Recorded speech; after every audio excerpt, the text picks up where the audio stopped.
ስሜ ሰለሞን ፈንታ ይባላል። በኢትዮጵያ ኤሌክትሪክ አገልግሎት የደቡብ ኢትዮጵያ ፕሮጀክት ማኔጅመንት ቢሮ ኃላፊ ነኝ። በዚህ በጀት ዓመት እንግዲህ እየሰራናቸው ያለው ከግሪድ እና ኦፍ ግሪድ ፕሮጀክቶች መካከል ከግሪድ እንደ ሀገር 100 ከተሞች ናቸው። ከዚህ ውስጥ 7 ከተሞች ናቸው የደቡብ፣ ከኦፍ ግሪድ ደግሞ 10 ከተሞች ናቸው። ያው እንግዲህ ተቋማችን እንደሚታወቀው ብርሃን ለሁሉም በሚል መሪ ቃል ለዜጎቹ ብርሃን ለማድረስ በመስራት ላይ ስለሚገኝ እነዚህን አማራጮች በመጠቀም እንግዲህ ተቋማችን ስትራቴጂክ መስክ አድርጎ ቀርጾ እየተንቀሳቀሰ ይገኛል።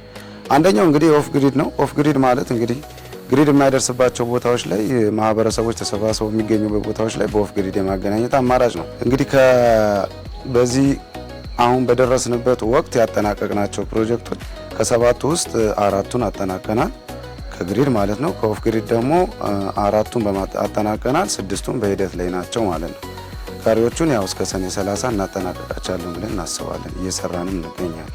ከ4ቱ ኦፍ ግሪዶች መካከል እንግዲህ 3ቱን አስመርቀናል፣ ወደ አገልግሎት አስገብተናል። አንደኛው ኦፍ ግሪድ ይቀራል። እንግዲህ ከ4ቱ መካከል በጋሞ ዞን ጎጋሌ ከተማ፣ በደቡብ ኦሞ ዞን ጌሮና ወይዴ ናቸው። የቀረው የኦሞራቴ ከተማ ነው። ወደ አገልግሎት እናስገባለን። እንግዲህ በእነዚህ በ3ቱ ፕሮጀክቶች መካከል ባስመረቅናቸው በእነዚህ 2 ቀናቶች ውስጥ እንግዲህ ወደ 14000 የማህበረሰብ ክፍሎች ተጠቃሚ ይሆናሉ ብለን ሰርተናል። እነዚህ ፕሮጀክቶች እንግዲህ ሲሰሩ የመካከለኛ መስመር ወደ 15 ኪሎ ሜትር ተሰርቷል። ዝቅተኛ መስመር 33.3 ኪሎ ሜትር ተሰርቷል። 14 የተለያዩ መጠን ያላቸው ትራንስፎርመሮች ተተክለዋል።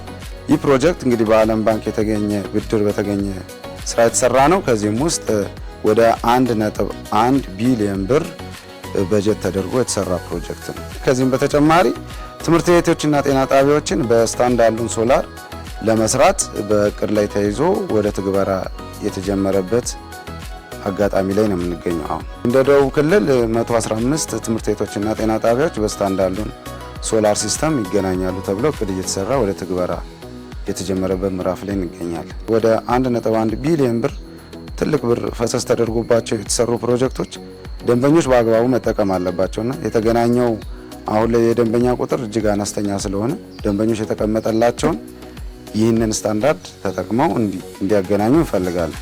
አንዴ ነው። ሁለተኛ ደግሞ መሰረተ ልማቱን እንዲጠብቁ እንዲንከባከቡ የትውልድ ሀብት እስከሆነ ድረስ እንዲያቆዩት እንፈልጋለንና እነዚህን ትኩረት ሁለቱን ነገሮች ለማስተላለፍ እንፈልጋለን።